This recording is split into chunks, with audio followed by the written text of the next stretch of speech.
Hello and welcome back to a brand new episode of the Zwiftcast, the community podcast from Zwift.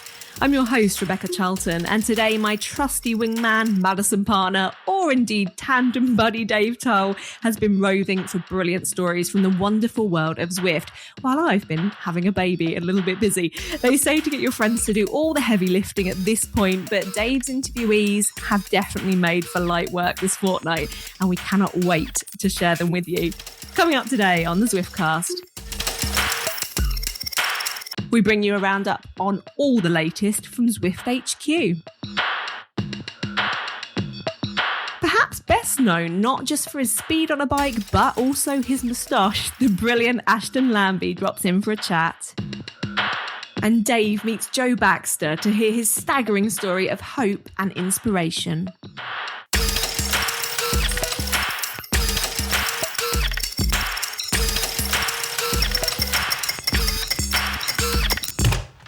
But first, Dave, what's been happening in the last 2 weeks? Tell us.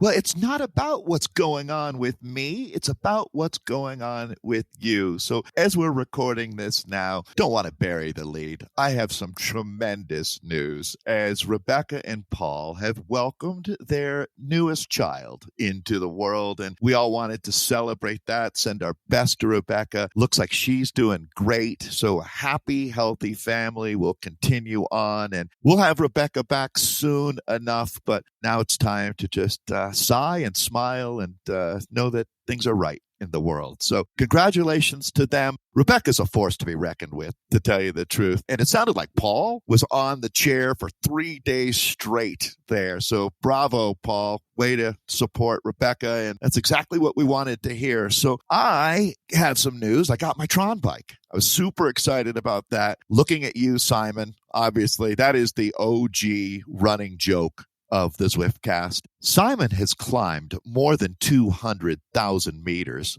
on his bike, so he certainly could have had the Tron. That's some good old stubborn Simon, that's for sure. Anyways, I did want to add that the fourth stage of the Tour de Zwift is underway. It is kicking my butt for sure. Rebecca would chuckle. The longest stage is 1,200 plus meters. Well, 1,201. It's barely plus, but 1,200 meters of climbing. I haven't done that one yet, but I called it the full enchilada. They call it the ultimate challenge. So I'm still in the mix. I heard the other day that there was close to 12,000 folks that were still checking all of the boxes that qualify you for the ultimate challenge. So at this point, I'm still one of them. I also saw that the excitement for Zwift Community Live ramping up, so something to look forward to in March. A lot of folks booking their tickets. I'm one of them. So are Nathan, Shane, and Eric. We're going to check in with the guys about how excited they are for Zwift Community Live. It's only 2 months from now.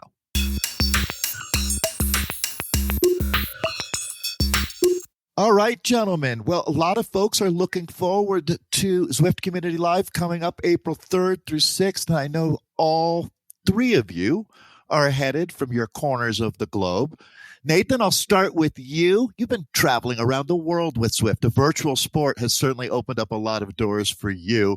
I imagine connecting with a ton of folks that you've commentated on and raced with. It's going to be a real highlight, I hope. Yeah, I'm super excited to get some wheels on the ground with people. It's always something different when you get to meet the community in real life, shake hands and share. You end up sharing a lot more of your life with the people, right? You share a lot of miles with people, a lot of exercise time, a lot of kilojoules. But then when you get face to face, then you can really get to know who someone is, where they come from, and you get their backstory, which makes so much a better connection with the community, actually, to get to know them in real life. Shane, I saw you zipping around at Tour Down Under. It was extremely cool. And that was a pretty good example of exactly what we're talking about. It's one thing to use the platform for fitness, but the community aspect, you can't deny it. Looking forward to meeting you myself. How many Australians do you think we'll be traveling with, or can we hope to see a bunch of Australians? I hope there's a handful of Aussies coming over. I always like to hear an Aussie accent in the bunch, people I can understand, calling out potholes or calling out four-letter words that we commonly use over here all the time. No, look, it's going to be great. We just come back from the tour down under where the Aussie Hump Day crew had their own in real life ride. And it's funny looking back, 10 years ago when people were saying, imagine if Zwifters got together, they'd all crash and not be able to handle a bike.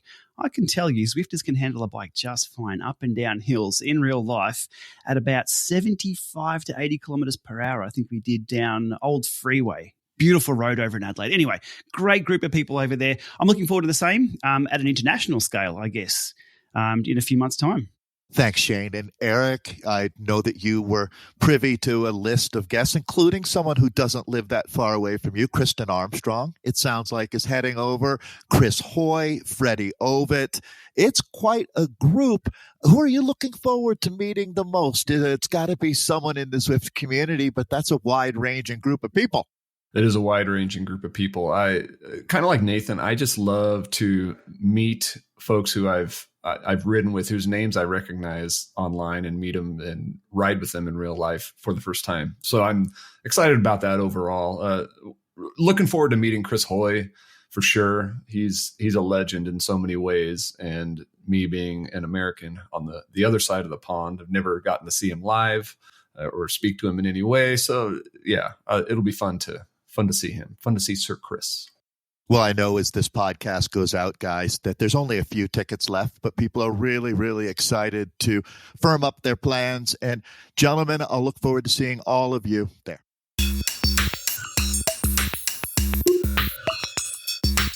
Well, we've been really privileged to be graced by the presence of a man who has turned so many heads, not only for his epic facial hair, but his many, many accolades and challenges in the sport. Dave caught up with the wonderful Ashton Lambie, and let's hear that now. Right on.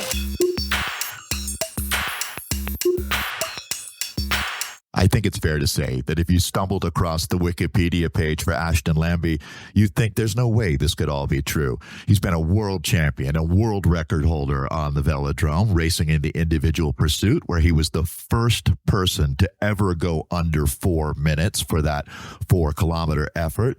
He then went on to compete in the America's Cup as a cyclor, breaking ground there. Ashton Lambie started life in Nebraska, well known for having built or being involved with a short track on the grass. Talk about manifesting your destiny. Ashton, have I got it pretty much right there? It's pretty wild. The one thing, I never built a grass track. That was in Kansas, already built. But otherwise, yeah, I mean, it all sounds a little silly when you put it all together like that. Yeah. And I didn't even add Ashton, married to an astronaut. Yeah. The married to an astronaut thing would be when people go, okay, come on, this is BS. There's no way anybody lives that life. But that's you, man. And thanks a lot for joining us here on the Zwiftcast. Yeah. Thank you for having me. So you raced on Zwift. You were part of the Next team. What are your memories of that? I mean, I still chat with those guys pretty regularly. Like, they are such a fantastic group of guys. I mean, getting into the whole Zwift racing thing and like joining a real team and seeing the growth of the team and the development of the sport, and getting to do that with such a group of guys that were incredibly committed to their craft, but also like still, have normal jobs.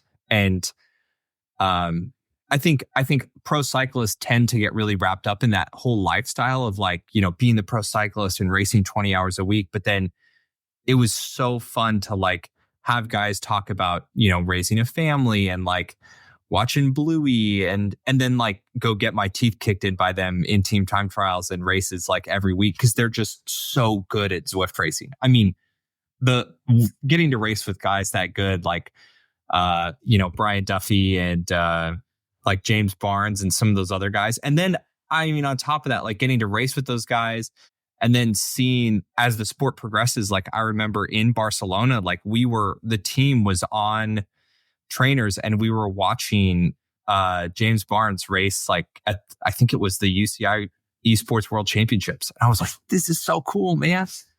It's awesome. It's such a good crew, and like everyone is so supportive and helpful. Yeah, you connect so many different worlds for us, Ashton. When you were racing back on Zwift, and I'm going to move through that pretty quickly because there's so many interesting things to talk about with you. But when you did race on Zwift, you were already a world champion in real life. Did you ever have those people that didn't happen to know your name and said, this guy has got to be cheating? Just because of the numbers that you put up are sort of at that insanely high level where almost jokingly you say, unless you're a world champion, you're not making these numbers. Did anyone ever confront you? It happened, but more like not in like, I would say, WTRL leagues, like serious Zwift races. It was like, if I just wanted to hop in a random Wednesday morning race. And the other thing is that, like, I would say globally, my numbers also weren't enough to get flagged very often because I'm just not a watts per kig guy. Like, that's never been a number I've optimized. It's always watts per CDA for me. And like Zwift doesn't, that doesn't translate over very well. Yeah, fascinating. So let's just jump right into what a cyclor is and how you heard about this. And I'll be honest, I didn't have any idea this was going on. I guess 2017 in New Zealand, they kind of cracked the code on this. But could you quickly describe for our listeners what a cyclor does? And, you don't have to break it all down for us, but what is the role on the boat? Yeah, basically, so I race the America's Cup, which is a yacht race that happens every 4 years on a 75-foot foiling monohull boat. So it's a regular boat, like a kid would draw a picture of a boat. It's got 2 sails, one in the front, one in the back. And the cyclors, basically, there were a team of 10 of us, but 4 people on the boat at a given time to power the hydraulic systems of the boat that allowed the afterguard, or the sailors, the guys that actually steered the boat and moved the sails. We powered the hydraulic system that allowed them to move the sails.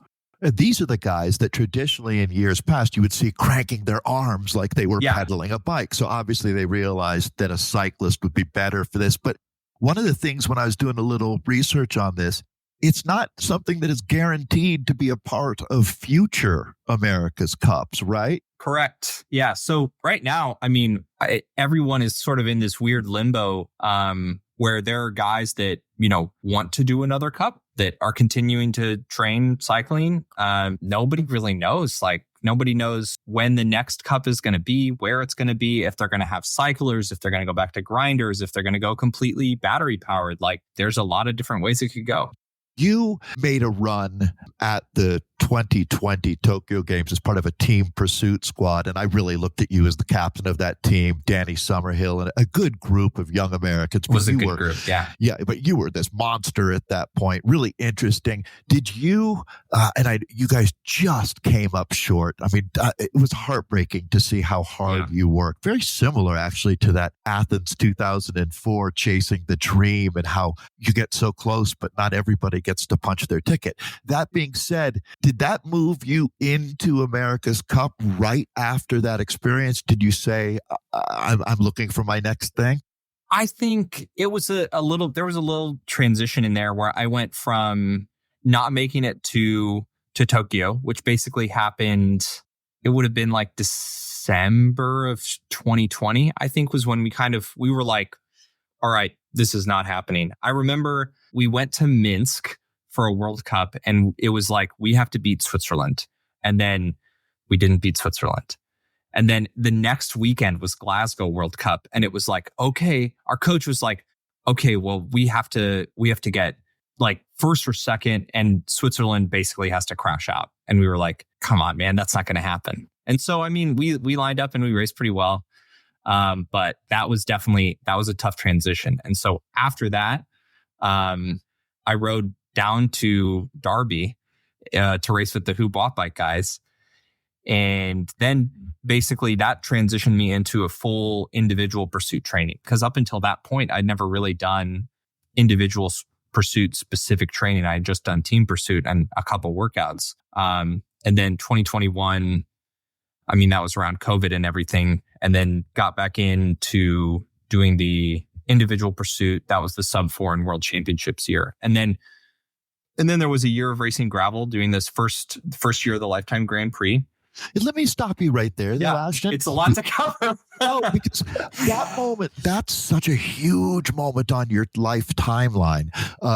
Breaking the 4 minutes. No one had ever done that. What was that feeling like? I mean, I don't know how big of a fan you are of track and field and athletics, but when you look at the blue ribbon moments, right? The long jump world record, the 100-meter world record. This is one of cycling's equivalent. I mean, it's much more significant than the 200-meter record that you'd see on the velodrome. That mark. So you did it.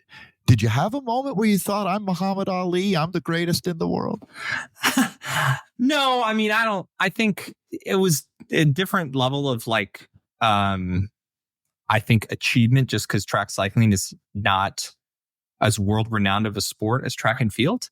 But I mean, the sense of completion of winning world championships after the sub 4 thing, after being the first person to do sub 4 was pretty incredible. Like just getting to the pinnacle of that sport and being like, that's everything I can do in this sport. Like, I think that's a pretty rare feeling. Yeah, I mean, it's like the 4-minute mile for Roger Bannister, too, right? It's no one thought it could be done. I know that when I was a kid and people talked about world records in cycling, that the 4-minute for 4Ks was just never possible for one human being. The best teams in the world weren't even doing that, Ashton. So, yeah. So, I mean, but I didn't want to stop you because you were talking about Lifetime, and that's another whole chapter of your book that I mean, you can break your life down into chapters and make things out of them. But Lifetime Grand Prix, that was also every hero's journey, Ashton. There has to be in that arc. It can't always be success, success, success. Where does Lifetime fall into that for you? I mean, I think for me, that was a little bit more of a easier transition year, a little bit more of a celebratory year for me, where it was, I didn't go in with the intent to win Lifetime Grand Prix. It was something I put my name in the drawing. I was like, I like what they do. I think that was a unique spot where gravel racing in the US needed some sort of like structured pro level. And to me, that seemed like a really good step. And I was like, if a bunch of influencers sign up for it, like that's going to be one thing. But if they get some real heavy hitters and some riders and get some money behind this and some legitimacy behind that, I think this could be really good for like creating an ecosystem for people to be able to race gravel professionally in the US. And so for me, it was like, I want to show up to those events, to do my best and get to experience that, but also like just sort of help promote the Grand Prix in their first year. And I think what it's become now, they've had growing pains, but I think it's pretty good. Yeah.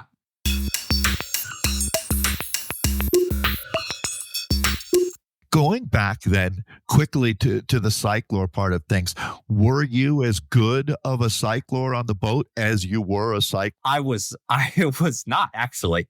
I was average on my good days and below our team average on several days. Fascinating, because I would think, Ashton, we could put you on Zwift. We could look at your numbers, and cycling has all of the tactics and head games. It seems like cycloring wouldn't have that. But yeah, expound on that for me.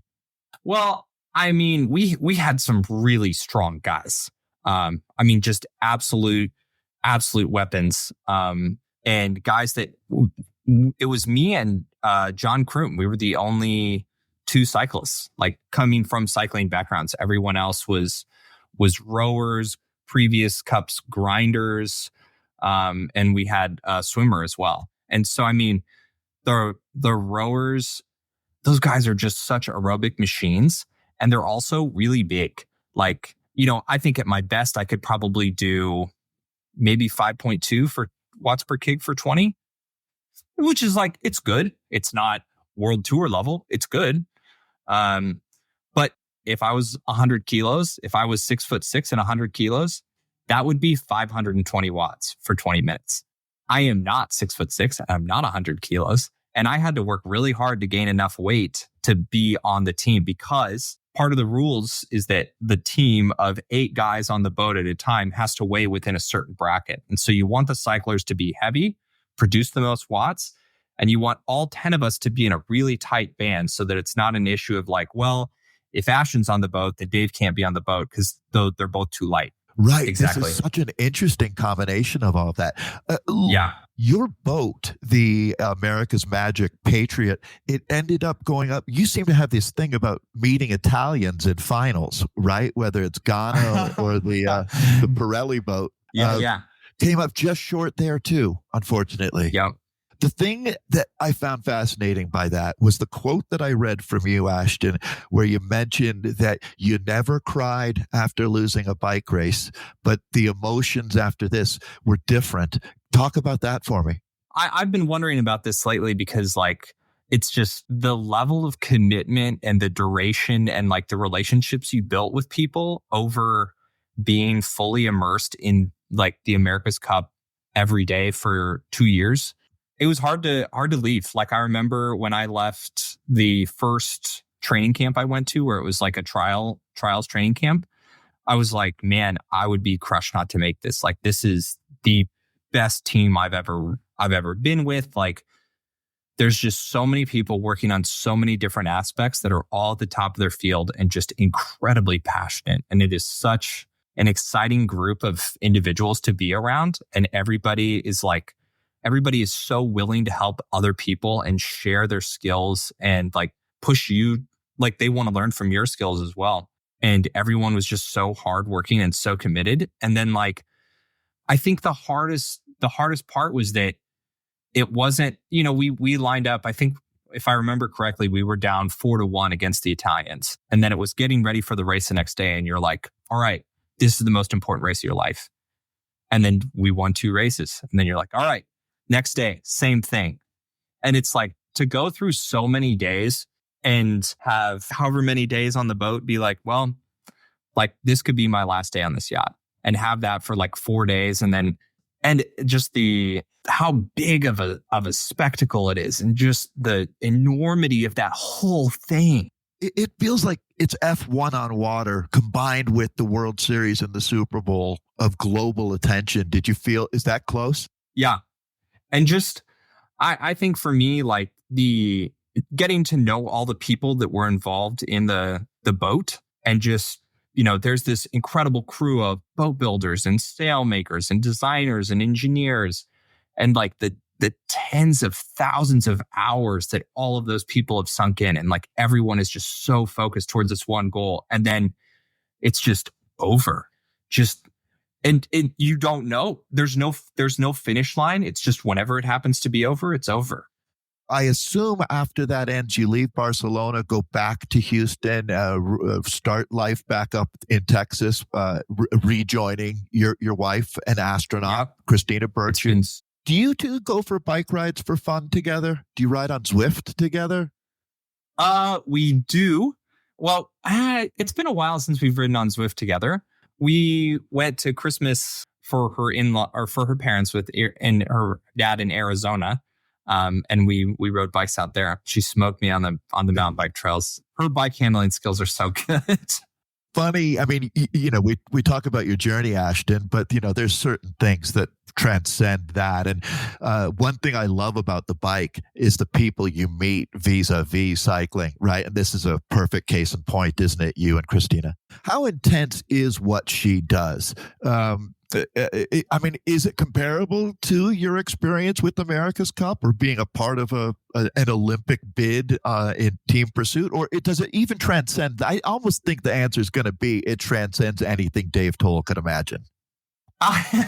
No, I'm sure you could imagine how intense it is. But I mean, yeah, it is incredibly intense because like there's the same thing where there's the astronaut as the peak of the spear, the tip of the spear. And then there's just like hundreds of thousands of people working 24 hours a day for years to make the ISS keep going around and keep functioning, and to help the astronauts like with everything they do, from suit fittings to physical fitness to understanding the structures to flying. I mean, and the breadth of what she gets to cover in a week is insane. It's fascinating how I didn't expect this interview to touch on those kind of things. But what I really love, Ashton, is I now have a whole new appreciation for the team behind the teams that we celebrate so much. That's really what you've brought a lot of light to. That's just who you are, too, Huge. dude. You are human sunshine, man. For you, coming up with goals, for me, it's pretty easy, Ashton. It's like get an hour of exercise every day. That's my kind of goal. For you, you leveled up at some point, right? What are you looking forward to next as far as going to climb Everest for me here? What can we get you out there? I did gain a bit of weight for the America's Cup, and also with that, some upper body strength. So recently for me, like my fitness goals have been in the gym and just pushing those weights, because I've always loved doing gym work. I think that's something I've always really enjoyed since like starting my first real strength program. Honestly, I haven't been riding a ton. It doesn't have to be riding. I have known multiple cyclists that have done MMA, including Kevin Livingston, who was a top climber. He was one of Lance's lieutenants, lives in Texas, actually. Kevin Livingston has done MMA. Chan McRae, a U.S. pro road champion, has done MMA. And Swain Tuft, who's somewhat like you, a very interesting lifestyle kind of guy. But you don't seem like you have a lot of anger or any anger. And I don't mean anger is needed. Have you ever even been in a fight in your life, Ashton? No, I've never been in a fight. If we are able to continue with this dream of the America's Cup, what would be the next step? Where would the boat be? Well, right now, everything is going back. We're building a base in Pensacola. The city of Pensacola has been a real big home base for American Magic, both with our training for the last campaign and for future camp. It's an incredible spot for sailing. So stuff will go back to there. And then as far as the next cup, nobody really knows yet. But it sounds like you're hopeful, or at least there's a potentiality. I'm hopeful. I don't know if it will be cyclers. One of the skills I actually picked up. So a lot of us on the cycler team had shore jobs. So like you can only ride your bike so many hours a day, but there's a lot of stuff that needs to be done. And so I worked with another cycler teammate, Tim Hornsby, who taught me, and I learned these systems that use fiber optics for like structural engineering. And so I've been working in the fiber optic industry now. Very cool. Last question for our Zwift crew. Yeah. Did the cyclers team, I guess it was a group of 10, it sounds like, was Zwift part of the exercise repertoire, the workout? Yes. I think Zwift sponsored us and gave us a year of the Zwifting. And we did, because for a long time, just for risk mitigation, a lot of us rode inside, and especially to train on the recumbents. You know, we didn't go ride recumbents outside in Barcelona. Like we would have gotten hit almost instantly. Hey, what happened to the second team? You got the whole team. Yes. And I mean, it was a pretty top secret thing. Like we didn't want other teams to know we were on recumbents. So yeah, we rode Zwift. I mean, there's that GCN interview where we raced Psy on a Zwift race, and we would do group Zwift races. We do group Zwift rides. I rode with the SZR group on Saturdays several times. Those guys were awesome. When we had our long rides on Saturdays, it was great. We were on Zwift a lot. Yeah. Well, thank you, Ashton Lambie, and good luck with everything, my friend. Thank you, Dave. Ride on. Dave, I absolutely loved every minute of listening to that conversation. And I just wanted to pick up on something, actually. And that's when he was talking about his time with the Hoob Watt Bike squad, because living in the UK and being a British reporter, I was so close to the story of those guys at the time. And I just don't think you can really emphasize enough how much they changed the game around the approach to team pursuit on the track. Because I remember seeing the first time that they came out and they rode at the top level and they said, we're almost just throwing every rule out the window in terms of their strategy, in terms of timing each rider to maybe go out with your strongest, burn them off earlier. And for anyone that kind of followed that era, I do think it changed the game in so many ways. And I do think that there are people that we're seeing at the top level of track cycling now approaching a team pursuit at even the heights of the Olympics because of what those guys collectively looked at doing and the way they approached the science of it. And of course, he was a massive part of that fold, wasn't he? Incredible. I've never met anyone quite like Ashton Lambie, and I've met a lot of very complex, interesting, talented folks. But what he brings to the table as far as how smart he is, how driven he is, and to be honest, just a really nice guy. At the end of the day, it makes for an insanely compelling story. And to be honest, Rebecca, that interview was one of the easiest I've ever done and one of the hardest I've ever done because, like you said, I could have delved in. I made the comment about the chapters in his life book read like an entire book for most of us. And that story we barely even touched on. Just listening to him talking about the America's Cup element, barely delved into that as well. He's one of the truly next level human beings, that's for sure. What a pleasure it was to talk with him. And you could really feel that rapport as well. And actually, what I love about riders like him, and I think we're seeing this more and more now in the modern peloton, in the whole world of cycling, is that you might have somebody that is obviously one of the fastest, most talented riders in the world, but they go and they share their journey with us and they feel accessible and they feel friendly. And I think they close that gap. And I think something that you and him spoke about is bringing so many different worlds together. And he will engage with the community and he will race with a really fun team on Zwift. And he will go and do a gravel race and really use his, I guess, momentum to carry other people along with him. And I love that about his type of rider. It's funny. You could say, Rebecca, boy, the world needs more Ashton Lambies, but in honest, it doesn't. I mean, there's only so many people that can fill that role. And that's what really helps us in this world of sport is recognizing what takes you beyond just living your life and how do you become inspired. And the fact that he's still inspired to go on and do, who knows what his next creative outlet will be. And it could be anything, like I was joking about climbing Everest, but he also might become the world chess champion or something from out of left field, to use an American analogy. But, it's fun to know that people like that are part of our Zwift community. He'll hear that, and that's probably going to be next on his bucket list, chess.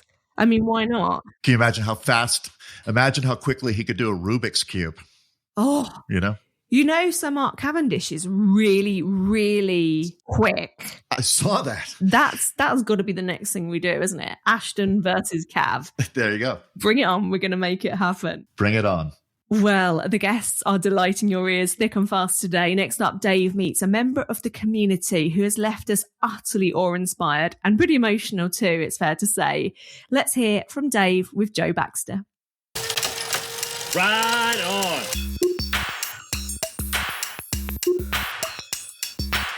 As soon as I read Joe Baxter's story in a Zwift user group online, I knew he would be a great conversation. So many of the themes that we talk about often in the Zwift community all seem to be right on the surface with his story. You reap what you sow, never give up, and bet on yourself all come to mind as Joe sat down and chatted with me from his home just outside of Devon in the United Kingdom.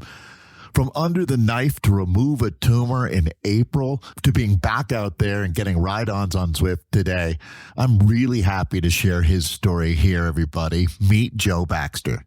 Joe Baxter, welcome to the Zwiftcast. Thanks, Dave. I appreciate it. Good to be here. Tell us a little bit about how we ended up meeting you in this situation. Something traumatic must have happened along the way. Yeah, so I'll tell you my story. I about 2 years ago started to suffer with a few headaches and balance issues, and started to get a ringing in my ear. So I went to the doctors, and they sort of asked for me to get it checked. So I had a scan, and sort of lo and behold, it came up that I had quite a large brain tumour on the left side of my head, and I was booked in for surgery about 6 months later, because it wasn't an emergency, because it's a very slow growing tumour, and I was really lucky. So it wasn't cancerous, but it had to be taken out because it was going to continue growing, and it would have affected my balance and my hearing and my sort of just well-being more and more until it got even more serious. So got booked in for surgery in April this year, April the 16th.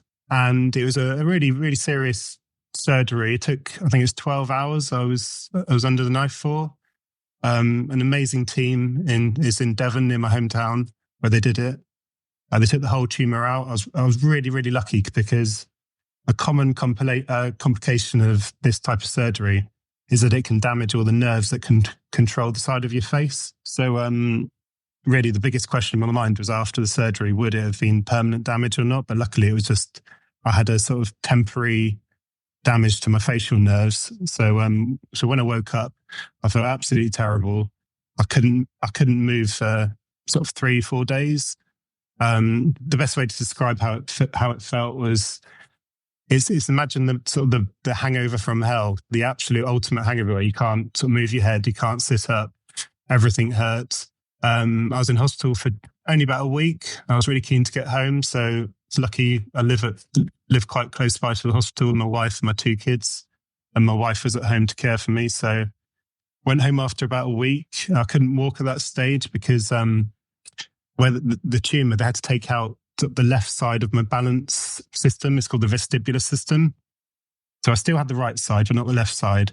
I almost had to learn to sort of get my balance back. So at first, I just went for sort of 5-minute walks once a day with my wife around the town where we live, and had to hold on to her for balance. And gradually we'd try and sort of do an extra 10 meters every day until sort of doing half-hour walks. And then the next stage was learning to walk on my own. Were you Zwifting already before you had the diagnosis? Yeah, so I was always a keen cyclist. I've been for sort of 10, 15 years. I love cycling, love following professional cycling, love watching it on telly. I was a part of the local cycling club, so I'd go out on Sundays and group rides. I used Zwift for the winter training, really. So I tried to keep reasonably fit in the winter. Did your doctors or the team mention that had a positive impact on your ultimate outcome, going into it fit? Yeah, no, they did, absolutely. They said the fitter you are when you go in for the surgery, the quicker you'll bounce back, the better the outcomes will be. So that was a really good starting point. I think the balance that I had naturally built up through cycling allowed me to get back on my feet quite quickly, and I was quite keen to be independent. So within a sort of month or so, I was going for half-hour walks on my own. So you kind of settle into a rhythm in recovery, right, Joe, where these half-hour walks become not fulfilling enough, or you realize you're plateauing. When did you start, or did you always plan on getting on Zwift and you had to build up to it? Yeah, so before the surgery, one of my biggest questions to the doctors was, how quickly could I sort of get back to cycling, get back to trying to keep fit and getting back to my exercise. And they said, definitely not sooner than about 6 weeks. So I had 6 weeks as my sort of target. And like you say, you plateau very quickly. So I tried to push myself. And the key, the doctor said, was always push yourself just enough to make improvements, but not enough to sort of harm yourself. So you're going to be sort of in bed for 2 days afterwards. That's a really good rule of thumb, I'd have to say. Your doctor recognizes then that you're what I would call an ambitious patient, right? Someone who's going to take his recovery into your own hands. That sounds like that was really your approach from the get-go, even before the surgery. I love the training plans. I love seeing the numbers from Zwift and sort of hoping for improvements. It really motivates me. And I like a schedule as well. I'm just that sort of person. So I loved my 6-week target of back on the turbo trainer. And then hopefully at some point I was aiming to get back on 2 wheels out and about as well. So yeah, I followed the doctor's orders and just pushed myself just enough every day to make the improvements. What level Zwifter were you when you went into this? And are you back out on the tarmac, the real road? Yeah, in terms of levels beforehand, I think my Zwift told me that my FTP was, I think it's about 280, weighed about 80 kilograms. So I don't know what that is, just like 3.5 watts per kilo, that type of thing. So not bad. I have always felt that this is really where Zwift Community shines, being supportive and giving props. And what was your experience after you put the post up? Yeah, really, really positive. I've always been reluctant, to be honest, to put things on social media because I know that you get trolls, you get people saying negative things for no reason, just for the fun of it. So I've never been the kind of person that puts things on social media. But sort of loving Zwift since my recovery, I'm enjoying Zwift more than ever. So I'm in the sort of Zwift Facebook groups and different cycling Facebook groups, and I see that people post their achievements and questions and sort of general chat quite a lot, and everybody seems to be really positive. So I set myself this challenge of getting up the Alp to Zwift under the hour was my target, and I achieved it, which I was really proud about because I know that people say that's a bit of a sort of a challenge in Zwift. So yeah, so I just posted that on the Zwift Facebook group to say I've achieved this and managed to do it with post brain surgery, and I got an amazing response. I got I don't know how many comments, like 100, loads and loads of likes, and everything's been positive. People saying it was inspiring, and people just wishing me well, really, and telling me to keep going. Well, that's what community is all about, for sure. There's something in the cancer world, Joe, that they call the burden of survivorship, where if you are able to make it through this gauntlet, to be honest, a living hell in so many cases, that there's a certain desire to give back to that community. And I feel that being alive with you. Does that resonate? Yeah, I think it does, actually. I think a lot of people have asked me after this experience, have I changed, or has my outlook changed? And I think really my I feel much more positive than I've ever done. I value feeling healthy, feeling good, doing my best more than I've ever done. And I think I probably see the better in other people somehow. So, Joe, the Zwift community is going to be gathering in Mallorca in early April, and obviously an open invite going out to you. I would even like to get to know you a little better myself. So I can't thank you enough for taking the time, inspiring us, and I just want to wish you continued good luck, Joe. Oh, thanks ever so much, Dave. Appreciate that. And I'll see you in Mallorca then. Look forward to it. Thank you so much, Joe, for your time, and keep up those inspiring efforts. Ride on. Right on. Dave, that was a really powerful interview and something that really resonated with me. And it's something that I've probably touched upon before with you quite a few times. Sometimes in life, you don't know what you're training for. You might sort of find something along the way that motivates you, but you don't know, oh, I'm doing this because I'm going to do this epic thing at the end of it. Sometimes you just need that motivation to keep going day to day and have a reason to ride. And actually, when something like that happens to somebody and it's so significant and so severe that actually you can't foresee it, you can't know what's around the corner. But when you go through it, the medical experts and professionals around you are saying you have put yourself in such good stead for recovery, for coping with this in every element, because you're fit, because you have been doing things like regularly getting on Zwift. And you know this, but my dad was involved in a terrible accident on the road. He was hit by a car when he was out riding,